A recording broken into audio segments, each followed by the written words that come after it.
Dude, you gotta see this. I hired you to get rid of these things. Watch them bury it. October 10th.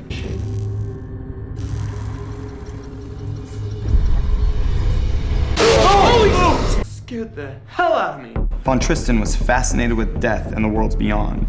The later part of his a mechanical coffin that allowed him to experience the sensation of death. One evening, after a date, Kyle walks the girl to her car. Later, he's doing homework when he suddenly hears terrifying sounds outside. After looking around, he encounters Jared, a dealer's assistant to whom Kyle owes money. Jared demands that Kyle pay up, or he'll have serious problems. Eager to pay off his debt to Marcus as soon as possible, Kyle starts working as a janitor. His first client is a mysterious elderly woman who asks him to clean out the basement. Down there, Kyle not only finds trash but also a strange coffin. The old woman urges him to take it to the dump and either bury or burn it, warning him not to use the creepy thing. Ignoring her advice and hoping to make some quick cash, Kyle decides to sell the coffin. After taking a few photos, he posts an ad and starts cleaning the wooden box. Inside, he discovers an eerie mechanism resembling a twisted music box. The next morning, Kyle heads to the library to meet his friend and history expert. Platt tells him that Wolfgang von Tristan, a sadistic inventor, built torture devices, a dark version of Leonardo da Vinci. Von Tristan became known as the Devil's Mechanic. In his later years, the scientist became obsessed with death and the afterlife, isolating himself from the world. He constructed a unique machine, a mechanical coffin designed to experience death without risk. Von Tristan called it the Spirit Machine, but it was never found after his death. By comparing photos in a book, Kyle realizes that the coffin in his garage is the very same Spirit Machine. This 15th century invention could be worth millions to collectors, which excites Kyle, as selling it would allow him to pay off his debts. When he returns home, Kyle learns that Sutton has fully restored the mechanism by replacing its broken parts. After explaining the device's purpose, Kyle suggests they test it. Both are too scared to use the coffin on themselves, so they decide to try it on someone less valuable. Sutton's goldfish becomes their test subject. They place the aquarium inside the coffin, use the key, and start the Spirit Machine. They watch as the fish dies, and once the eerie music stops, the fish miraculously comes back to life. The guys are shocked and realize their discovery works. They decide to tell Platt about it. Later, Kyle's girlfriend, Julie, arrives to visit him. She has missed him and wants to spend time together, but she is annoyed by the constant presence of their bothersome neighbor. Sensing someone is outside the door, Julie suggests renting a separate house, but Kyle can't afford the extra expense. He enjoys living with his kind and helpful friend, who not only helps with his studies but also contributes to the rent. That evening, Platt comes over to see the Spirit Machine and try it out. Despite their curiosity, the friends are hesitant to experiment and put themselves at risk first, so Kyle decides to be the first to lie in the coffin. Sutton records the whole thing on camera, making sure not to miss any detail. Once Kyle is in the coffin, Platt turns the key 3 times, believing that should be enough for about a minute, during which Kyle will be dead. As soon as the mechanism activates, Kyle finds himself in the spirit world. He's shocked by the experience and doesn't understand how it's possible.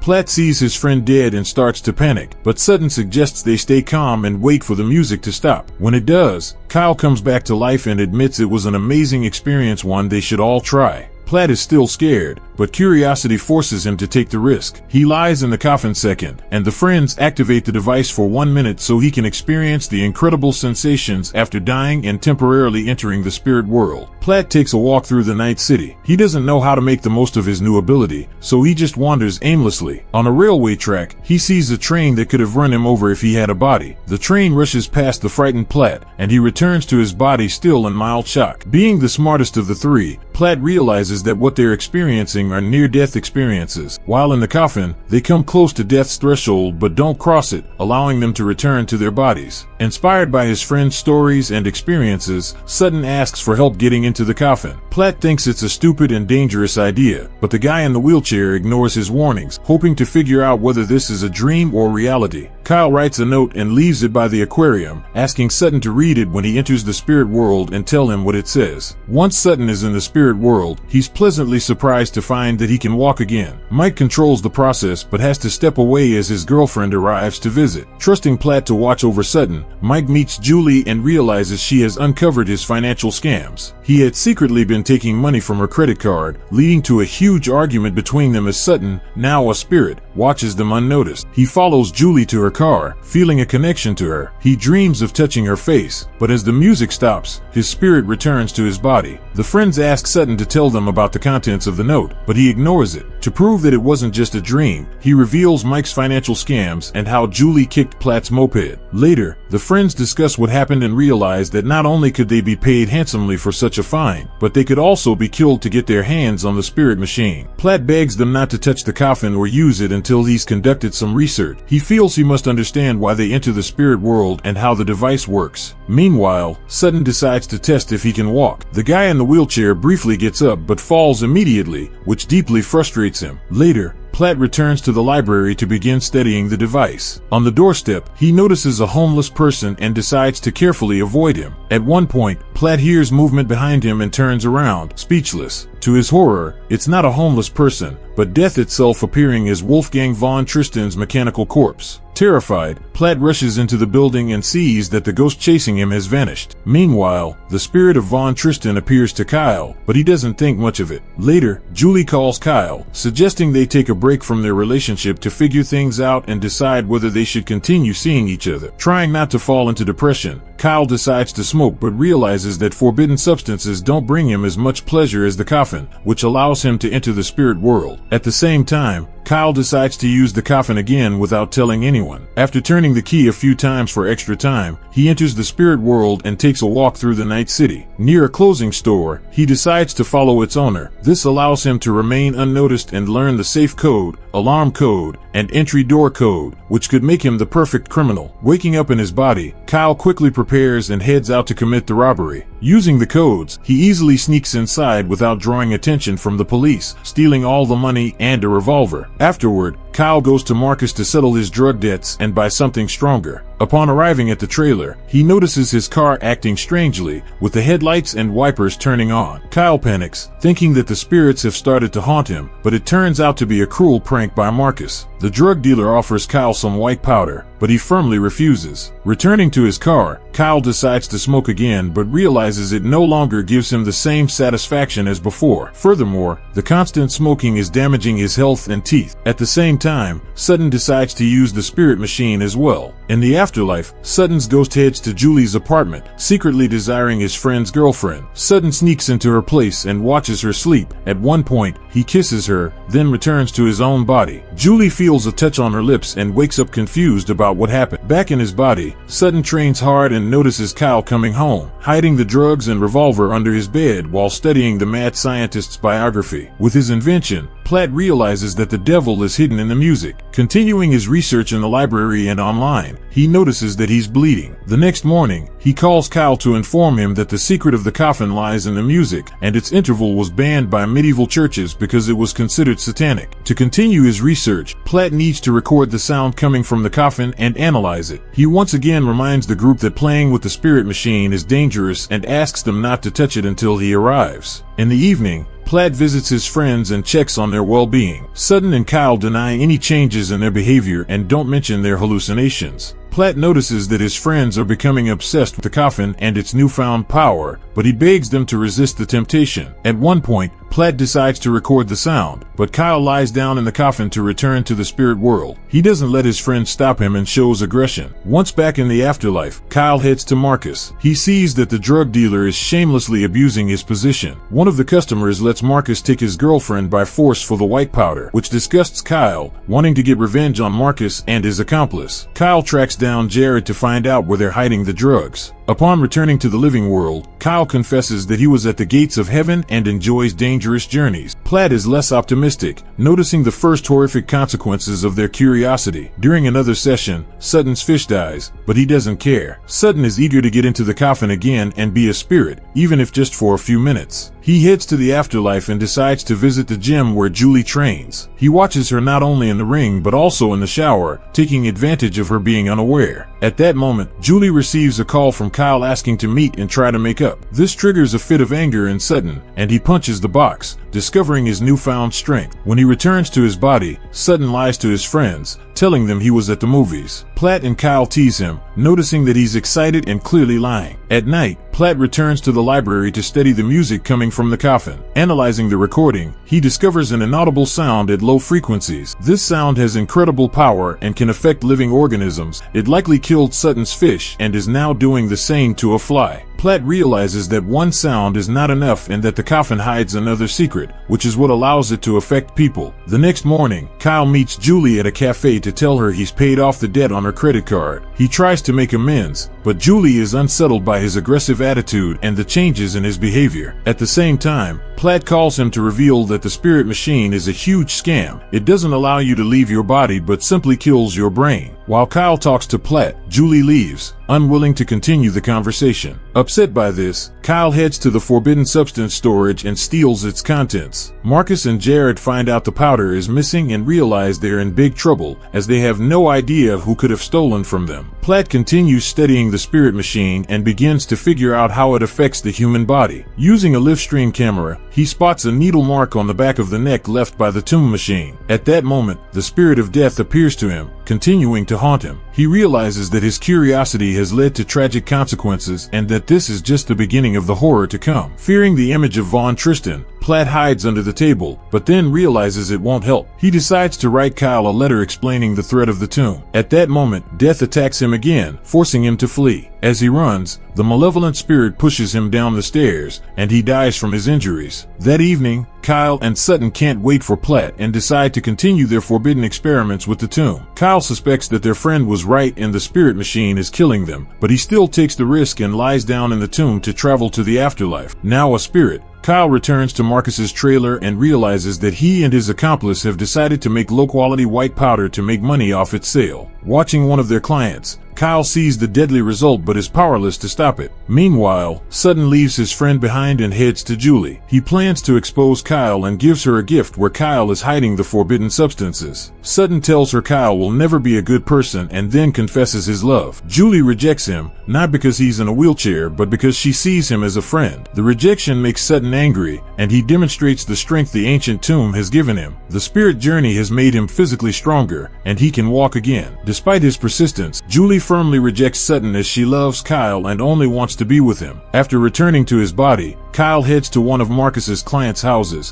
where he discovers the man's corpse. Seeking revenge on the dishonest drug dealer, Kyle writes the trailer's license plate number in the victim's blood. When he gets home, Kyle is haunted by hallucinations and the spirit of death that continues to pursue him. Soon, the police arrive to inform him of Platt's death. Before the tragedy, Platt had written a letter but never sent it. In the letter, his friend urged Kyle to destroy the tomb, as it was the only way to stop the madness they had been dragged into back at home. Kyle decides to chop up the spirit machine with an axe, but Sutton strongly disagrees. He attacks his friend, beating him savagely, and admits he wants to be with Julie regardless of her feelings. Using the spirit machine, Sutton visits Julie. The invisible spirit of Sutton distracts Julie with noises from the bathroom, then slips a sleeping pill into her milk, making her unable to resist. Sutton then creates chaos in her apartment, destroying everything around him. Terrified, Julie calls Kyle for help before falling asleep. At the same time, Kyle realizes that his friend is a true maniac obsessed with Julie for years. Rushing to Julie's place, Kyle arrives too late and sees Sutton leaving with the tomb in his pickup truck. Kyle guesses where his friend is headed and hurries to follow him. Gaining some time, Sutton ties up the half-naked girl and promises to show her the powers of the unusual tomb. Julie tries to fight back and strike Sutton in the face, but he is unfazed, as her body no longer matters to him. It only holds him back from unleashing his true power, which he gained thanks to the tomb. As soon as Kyle arrives at the building, Sutton decides to hide the tomb on the roof of a sports club. Taking advantage of his new abilities, Sutton enters the spirit world and meets Kyle. He has learned to physically affect objects, allowing him to strike Kyle and trap him. Returning to Julie, Sutton decides to have a little fun, but before that, he tortures her with a lit candle to make her scream. Kyle finds a way to break out of the trap by crawling through the ventilation system. Realizing where the tomb is hidden, he rushes to the roof, but he comes face to face with death. Unafraid of losing his life, Kyle walks through Von Tristan's spirit and extracts Sutton from the tomb to stop his sinister plan. Kyle douses the tomb with gasoline, intent on burning it, but Sutton lunges at him with fists. In the ensuing fight, Kyle finds himself weaker but more cunning, eventually gaining control of the weapon.